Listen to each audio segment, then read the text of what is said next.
Ok ថ្ងៃនេះយើងមកនិយាយអំពីការមួយទៀតនៅក្នុងចំណោមការទាំង12នៅក្នុងភាសាអង់គ្លេសគឺ present continuous ជាបច្ចុប្បន្នកាលកំពុងបន្តមានន័យថាជាសកម្មភាពដែលកំពុងតែកើតឡើង For example I'm talking to you right now ឥឡូវនេះខ្ញុំកំពុងនិយាយទៅកាន់អ្នក She is writing an email at the moment នៅក្នុងពេលនេះនាងកំពុងសរសេរ email មួយអញ្ចឹងទម្រង់របស់ present continuous គឺ subject plus to be plus verb ing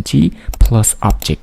How to be នៅក្នុង present continuous មាន3ប្រភេទគឺ am are is បកប្រែដូចគ្នាគឺជានៅដូច្នេះ subject នៅក្នុង present continuous ក៏មាន3ក្រុមដូចគ្នាដែរគឺទី1 I ខ្ញុំប្រើជាមួយនឹង to be am ក្រុមទី2 you we they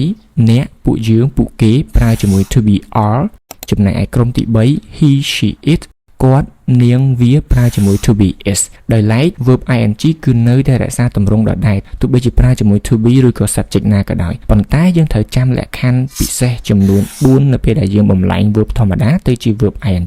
លក្ខខណ្ឌទី1ប្រសិនបើកិរិយាសព្ទនឹងបញ្ចប់ដោយ ie អញ្ចឹងយើងត្រូវតែលុប ie ចោលបដូរទៅជា y ហើយបន្ថែម ing for example lie ទៅជា lying die ទៅជា dyingលក្ខខណ្ឌមួយទៀតប្រសិនបើកិរិយាសព្ទនឹងបញ្ចប់ដោយ e យើងត្រូវលុប e ចោលបានយើងបន្ថែម ing តាមក្រោយ for example make ទៅជា making write ទៅជា writing លក្ខខណ្ឌទី3ប្រសិនបើកិរិយាសព្ទនឹងជាពាក្យមួយព្យាង្គមានន័យថាមួយម៉ាត់ហើយវាស្ថិតនៅក្នុងទម្រង់ព្យញ្ជនៈស្រៈព្យញ្ជនៈដូច្នេះមុននឹងយើងបន្ថែម ing គឺយើងត្រូវតែ double អក្សរដែលនៅខាងចុងFor example run អញ្ចឹង run ជាពាក្យមួយព្យាង្គហើយវាស្ថិតនៅក្នុងទម្រង់ព្យញ្ជនៈស្រៈព្យញ្ជនៈដូច្នេះយើងត្រូវតែ double n ទៅជា running sit ទៅជា sitting stop ទៅជា stopping ហើយលក្ខខណ្ឌទី4ប្រសិនបើខុសអំពីលក្ខខណ្ឌទាំង3ខាងលើយើងគ្រាន់តែបន្ថែម ing ធម្មតាអញ្ចឹងថាតើ present continuous យើងប្រើនៅក្នុងកលៈទេសៈណាខ្លះនៅក្នុងវីដេអូនេះខ្ញុំលើកយកចំណុចធំៗនៃការប្រើ present continuous ចំនួន3ការពិតមានច្រើនជាងនឹងទៀតទី1គឺ action happening now ជាសកម្មភាពដែលកំពុងតែកើតឡើងឥឡូវ For example where's Tida she's having a shower តើ Tida នៅឯណានាងកំពុងតែងូតទឹក Let's go out now it isn't raining anymore តោះយើងចេញទៅក្រៅឥឡូវនេះវាអត់កំពុងភ្លៀងទៀតទេ Please don't make so much noise I'm trying to work សូមមេត្តាកុំបង្កសំឡេងច្រើនពេកខ្ញុំកំពុងតែព្យាយាមធ្វើការទី2យើងអាចប្រើ present continuous នៅក្នុងកលៈទេសៈបណ្ដោះអាសន្នគេហៅ temporary action មានន័យថាជាសកម្មភាពដែលកើតឡើងនៅក្នុងអំឡុងពេលណាមួយគេច្រើនតែប្រើជាមួយនឹងពាក្យ today this day this week this month មានន័យថានៅក្នុងចន្លោះពេលហ្នឹង For example you're working hard today ចន្លោះពេលមួយថ្ងៃហ្នឹងអ្នកខំប្រឹងប្រែងធ្វើការងារណាស់ The company I work for isn't doing so well this year នៅក្នុងអំឡុងពេលមួយឆ្នាំនេះក្រុមហ៊ុនដែលខ្ញុំធ្វើការឲ្យគឺធ្វើអត់សូវបានល្អសោះ I am reading an interesting book ខ្ញុំកំពុងតែអានសៀវភៅដ៏គួរឲ្យចាប់អារម្មណ៍មួយ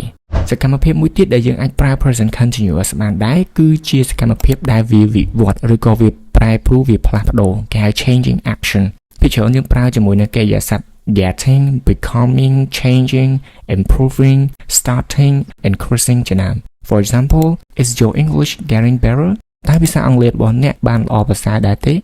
The population of the world is increasing very fast ចំនួនប្រជាជននៅក្នុងពិភពលោកកំពុងតែកើនឡើងយ៉ាងលឿន At first I didn't like my job but I'm starting to enjoy it now កាលពីដំបូងខ្ញុំអត់ចូលចិត្តការងារខ្ញុំទេប៉ុន្តែឥឡូវខ្ញុំចាប់ផ្ដើមរីករាយជាមួយនឹងវាហើយនៅក្នុងភាសាអង់គ្លេសមានចំណុចវេយ្យាករណ៍ជាច្រើនដែលយើងចាំបាច់ត្រូវតែសិក្សាដើម្បីឲ្យយើងយល់ភាសាអង់គ្លេសកាន់តែច្បាស់ក៏ដូចជាការប្រើប្រាស់ភាសាអង់គ្លេសជាប្រចាំថ្ងៃរបស់យើងនឹងកាន់តែបានល្អប្រសើរទោះតែវាមានចំនួនច្រើនប៉ុន្តែយើងអាចបែងចែកជា3ក្រុមធំៗគឺក្រុមទី1 parts of speech ដែលយើងសិក្សាអំពី determiners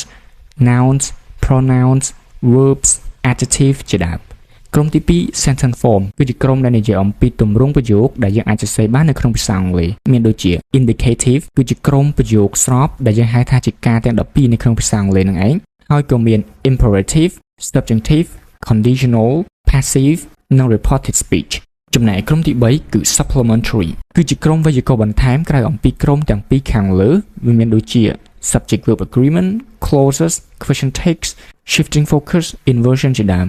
អញ្ចឹងដើម្បីទៅយល់អំពីវេយ្យាករណ៍ទាំងអស់ហ្នឹងយើងចាំបាច់ត្រូវតែយល់អំពីវេយ្យាករណ៍មួយ គឺ indicative ឬក៏ជាការទាំង12ហ្នឹងឯងដូច្នេះហើយបានយើងបង្កើតនៅវគ្គសិក្សាមួយយើងឲ្យឈ្មោះថា Videos English Grammar The 12 Tenses ដែលនិយាយអំពីវេយ្យាករណ៍ទាំង12នៅក្នុងភាសាអង់គ្លេសវគ្គសិក្សានេះជាការបង្រៀនបែបជាលក្ខណៈវីដេអូមាននៅក្នុងក្រុម Telegram ដោយនៅក្នុងវីដេអូនីមួយៗមានការពន្យល់លម្អិតទាំងមេរៀនបូកជាមួយនឹងលំហាត់អនុវត្តហើយការពន្យល់នៅក្នុងវីដេអូនីមួយៗនៃការទាំង12គឺយើងបញ្យល់ស្របទៅតាម concept មួយគឺ simple but detail សាមញ្ញងាយស្រួលយល់ប៉ុន្តែលម្អិតគ្រប់ចំណុចក្រៅពីអំពីវីដេអូអ្នកនរគ្នានឹងទទួលបាននៅ file មេរៀនមួយដែលមានទាំងទ្រឹស្ដីនិងលំហាត់អនុវត្តអំពីការទាំង12នៅក្នុងភាសាអង់គ្លេសសរុបមានចំនួន100ទំព័រជាងដើម្បីទៅរៀនអមជាមួយនឹងវីដេអូ